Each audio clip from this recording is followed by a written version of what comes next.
Why does life feel so meaningless today? Personally, my interest in philosophy began in my early 20s when I felt like no matter how well I was doing with my small business, how much traveling I did, or new things I got to do, I wasn't happy. I didn't find life meaningful. This meaninglessness was disorienting and caused me to suffer my first panic attack. I struggled with anxiety and depression. I'm not alone. A lot of young people are struggling today. Among college students, anxiety has increased 134% since 2010. Depression has increased 106%. I've found the most profound analysis of this meaning crisis has come from Dr. John Vervaeke. He's a philosopher and cognitive scientist at the University of Toronto. He has a 50-hour-long lecture series about the meaning crisis, as well as having written this book. I'm going to distill all of that knowledge in this video, along with a few insights from my own research in order to answer a few existential questions. First, why is there a meaning crisis today? What is meaning in life from a cognitive science perspective? And finally, what practical actions can we do to combat this meaninglessness? So first question, why is there a meaning crisis today? We need to recognize that we're confused in a few ways today about what makes life meaningful. First off, when we go about our lives, we often concern ourselves with personal development or career success. We think that having more money, being fit, or experiencing new things will make us happy. And while this is true to some degree, all of these things are not enough to make our lives meaningful. If they were, we'd already live in the most meaningful society in human history. We live like kings compared to people just a few centuries ago. The depressed, successful businessman is a trope for good reason. Consumption, achievement, and its ensuing happiness don't give us a sense of meaning in life. Meaning in life is not reducible to any forms of subjective well-being. We also tend to think that being a morally good person will make our lives meaningful.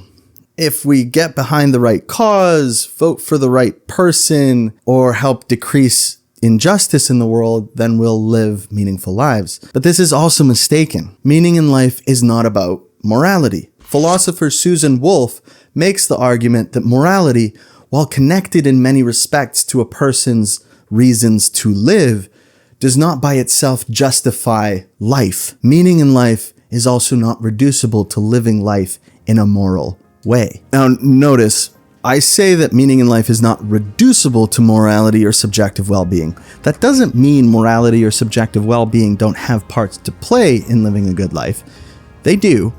It's just that those things don't inherently make our lives meaningful. Finally, we have an obsession with self-autonomy and self-expression in our world today. Again, this isn't a bad thing in itself, but it's helping stoke the flames of the meaning crisis. We end up falling into narratives which promote politics of diversity and division rather than community-building narratives which give us a sense of belonging beyond our discrete senses of self. Subjectivity and relativism reign supreme. Philosopher Byung-Chul Han argues that as we continue to promote the importance of the authentic, autonomous self, we become more and more estranged from each other and our communities as a whole. Our capacity for love and connection with other people is eroding.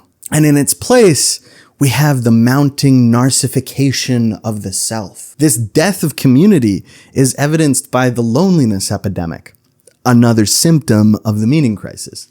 A recent study in the UK found that 49% of adults reported feeling lonely. In fact, this has become such a problem that the UK has appointed a Minister of Loneliness since 2018 to tackle the issue. In the developed world, we're by and large feeling alienated by the lives we live, the communities we're a part of, and we lack a sense of belonging in the world as a whole.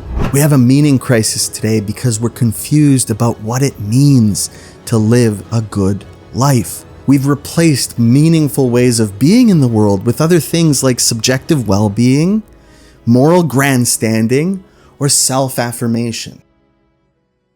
So, what is meaning in life from a cognitive science perspective? Another way of understanding meaning in life is that it comes from having a deep sense of belonging in the world. From a cognitive science and evolutionary perspective, we have the deep existential need to feel that we are fitted to our environments. We need to feel that we're embedded within our cultures and within the world at large. This gives us a sense of being at home within the world and enables us to orient and navigate life effectively.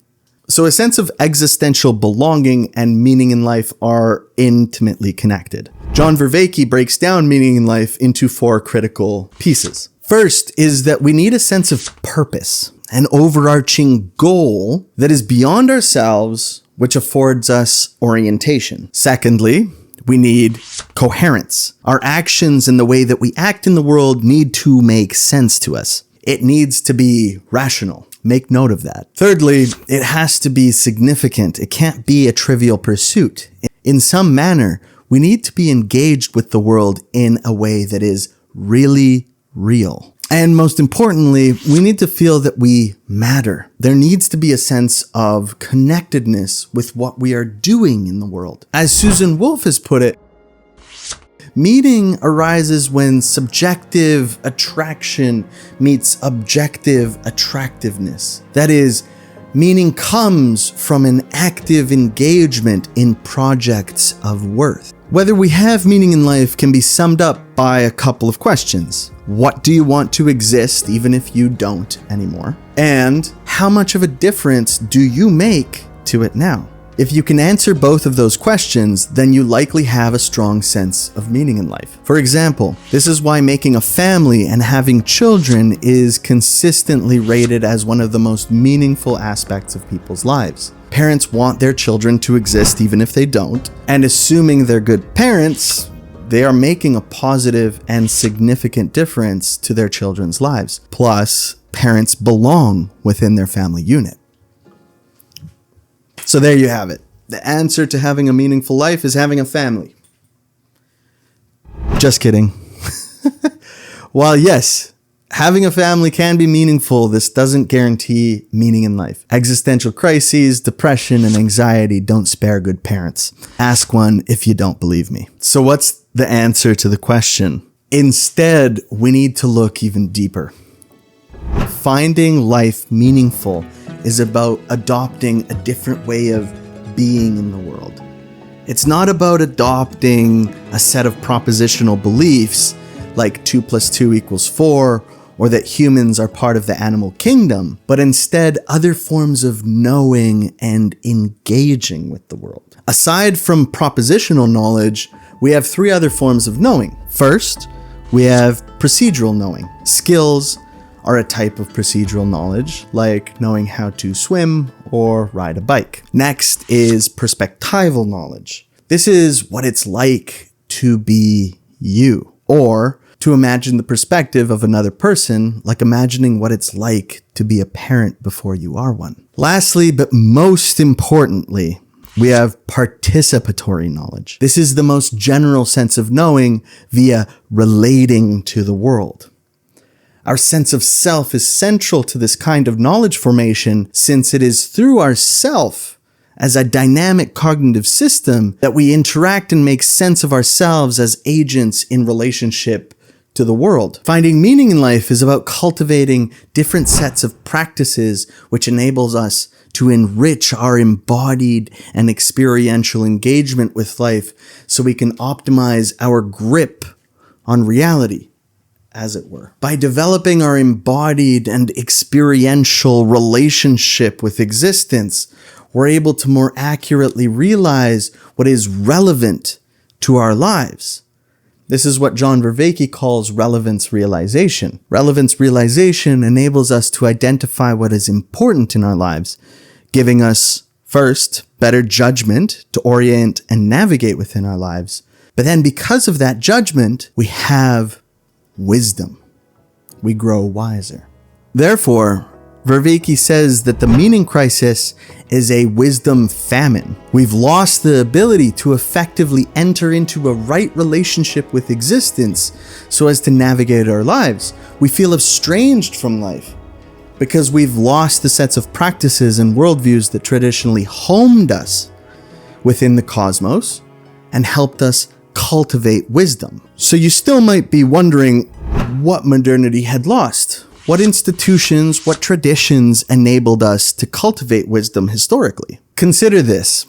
Today, for information, we have Google. For knowledge, propositional knowledge, we have science. But where do we go for wisdom?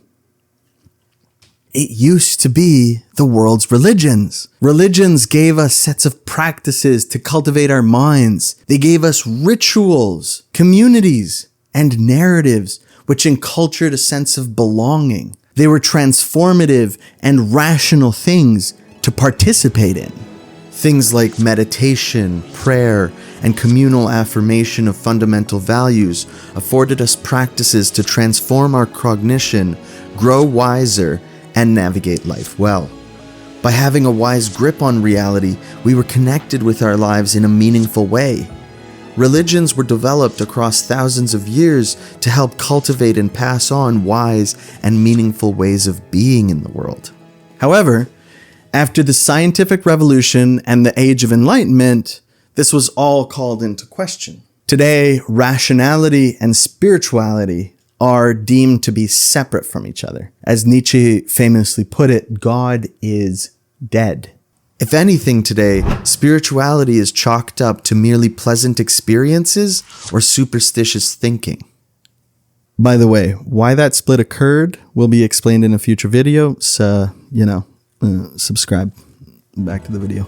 John Vervaeke's work, in a way, gives the modern mind a rational, cognitive, scientific account as to why spirituality is necessary for cultivating wisdom and living a meaningful life. Now, John isn't nostalgic about the old religions, but he's also not their enemy. What John ultimately recommends is that we find communities where we can practice and learn with others to enter into relationships with the sacred that can help us transform our cognition, enable us to cultivate wisdom, and give us a sense of meaning in life. In a nutshell, meaning in life is about entering into an embodied and experiential relationship with existence where we are intimately connected with our lives, where we get a sense of existential belonging and normative insight from having that intimate, sacred relationship with life. So, what practical actions can we take to combat the meaninglessness of modernity? Of course, we could just join an old world religion. However, personally, I have an odd relationship with them. I sense that most young people today would struggle wholeheartedly giving themselves over to some of the outdated beliefs and practices that these old traditions maintain. But if you can, all power to you. I've personally found meditation outside of a strict Buddhist Sangha very useful. Both guided and silent meditation apps are fantastic. I also find journaling helpful to externalize my mind. It's a place where I can sort out my ideas and my feelings and reflect on them. Contemplating is another thing I do to help me feel my way into reality. I really recommend sitting with great religious texts like the Bible or Zen Master Dogen's Shobogenzo. And I've also found a few contemporary spiritual teachers very helpful, like Bishop Barron from the Catholic tradition and Adyashanti, who has a Zen Buddhist background. But of course, my true love is philosophy. Plato, Aristotle's Ethics, Stoicism, Neoplatonism, and Buddhism are all great places to look. Philosophy comes from the Greek words philia, which means love, and sophia, which means wisdom. In a very direct way, they examined philosophical life played out with friends and family is my personal antidote to the meaning crisis. A number of existential philosophers like Sartre, Camus, and Nietzsche have also offered their own way out of the meaning crisis. If you're interested to see their views contrasted with Carl Jung's, who, like Vervaeke, also thought a religious worldview was necessary to combat nihilism, check out my last video, linked here. And thanks for watching. I hope this has helped. Of course, a special thank you to John Vervaeke for his incredible work. His YouTube channel and book are linked in the description below.